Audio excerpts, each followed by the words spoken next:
Hello! In this video, I'll be showing you how to make lemon berry pancakes with a blueberry compote and a lemon mascarpone cheese topping. I start off the lemon berry pancakes by grating some fresh lemon zest.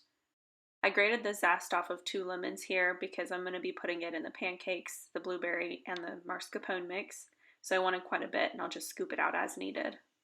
I grate the lemon deep enough to get most of the yellow color off, but not so deep that the white underneath it starts coming out because most of the oil and the lemon flavor is in that top piece of the skin. I like to use buttermilk in pancakes. I think it adds a nice flavor and texture. However, I don't have any buttermilk, so here I'm going to be making my own.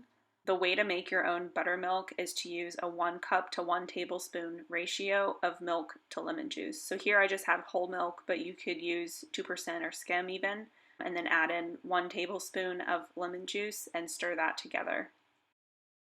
It can take 10 minutes for this to thicken to the consistency of buttermilk, so I make it at the start of the cooking process and let it sit while I prepare the rest of the ingredients. Add 1 cup of flour, 2 teaspoons of baking powder, and a 1/4 teaspoon of salt to a bowl and whisk to combine. I had to add 2 half cups of flour here since I just used my 1 cup measuring device for the buttermilk. I have celiac, so I actually made these pancakes gluten-free, so if you want more information on how to make a gluten-free pancake, check out this video that's tagged. In a separate bowl, cream together 1 egg and 2 tablespoons of sugar. The benefit of creaming together the egg and the sugar with a whisk puts some air into the egg and helps make the sugar dissolve and not be so granular in the entire batter. Next, I add in a 1/4 teaspoon of almond extract. I'm going to be using the almond extract in the mascarpone topping as well, so I want to make sure that same flavor is used in multiple different areas of the pancake mix. Then I add in 2 tablespoons of melted butter and stir to combine. Once the almond extract and butter are well incorporated, I add in a 1/2 teaspoon of the lemon zest and then the cup of buttermilk. Once again, I whisk to combine these ingredients together, and then it's finally time to add in the flour, baking powder, and salt mixture. Once the flour is added into the mix, stir to combine. If you're making pancakes with gluten in the flour, you want to be cautious not to overmix, as this can cause the gluten to overdevelop and create a chewy pancake. If you're making gluten-free pancakes like me, then you don't really have to be concerned about this because gluten won't develop either way. But regardless if you're making gluten-free pancakes or not, we're going to let the batter rest for at least 10 minutes, and this will help the moisture permeate into the flour and get rid of any lumps that are in the batter. The resting process also allows for any air bubbles from the activated baking powder or from the whipped eggs to evenly distribute throughout the batter and make a more fluffy pancake. While the batter is resting, I add 1/2 cup of mascarpone cheese into a new bowl. Then I add 1 cup of heavy cream, a 1/4 cup of powdered sugar, 1/2 teaspoon of lemon zest, a 1/4 teaspoon of almond extract, and juice from 1 1/2 fresh lemons. Using kitchen tongs is a great way to squeeze all the juice out of half of a lemon, but afterwards make sure to get any seeds that fall out of your mix. Finally, whisk together all of these ingredients, and then place this in the fridge to stay cold while we make the blueberry compote. You do want to try and whisk this well enough that any of the lumps of the cheese get broken up so that you have a nice smooth consistency.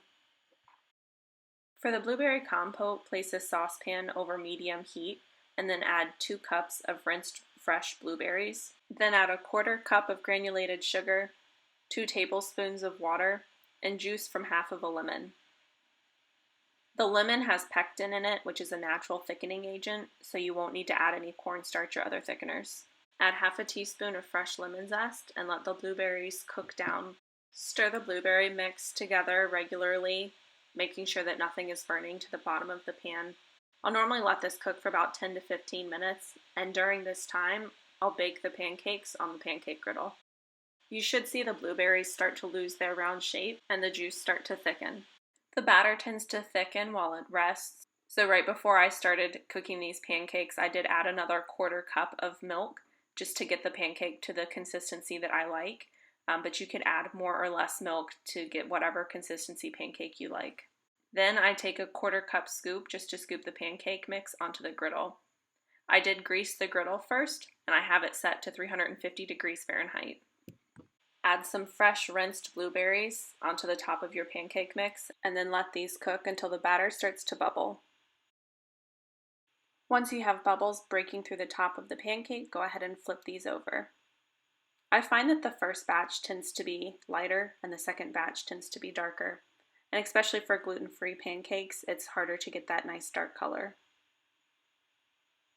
Once these are done, make a second batch. This recipe will make about 6 medium-sized pancakes, so if you are feeding a larger group of people, you can double the recipe.